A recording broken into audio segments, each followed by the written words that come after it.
What is a partition action in tenancy in common? Have you ever wondered what happens when co-owners of a property can't agree on what to do with it? This situation often leads to a legal process called a partition action, especially in the context of tenancy in common. So, what exactly is a partition action? In simple terms, a partition action is a legal way to divide or end shared ownership of real property held by two or more individuals as tenants in common.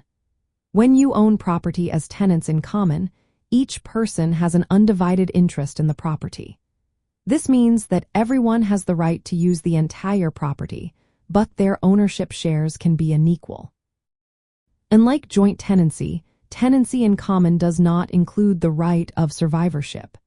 This means that when a co-owner passes away, their share can be passed on to heirs through a will or trust.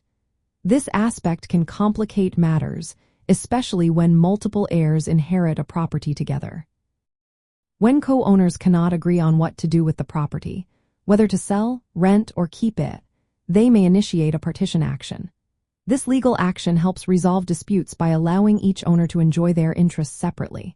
If it is feasible, the property can be physically divided, which is known as partition in kind. If dividing the property is not practical, the property may be sold, and the proceeds distributed according to each owner's share.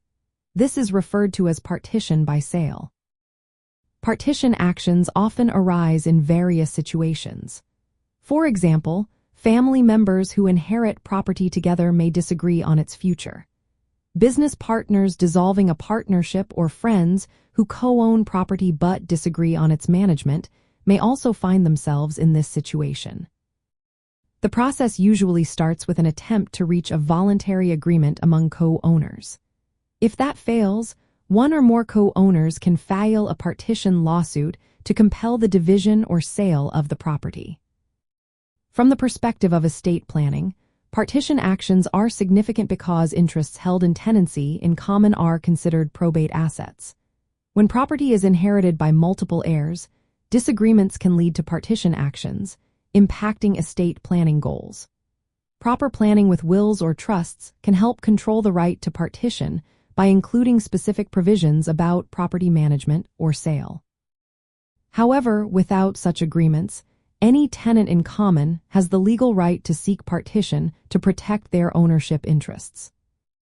In essence, a partition action in tenancy in common is a judicial remedy that allows co-owners to end their joint ownership by dividing the property or selling it.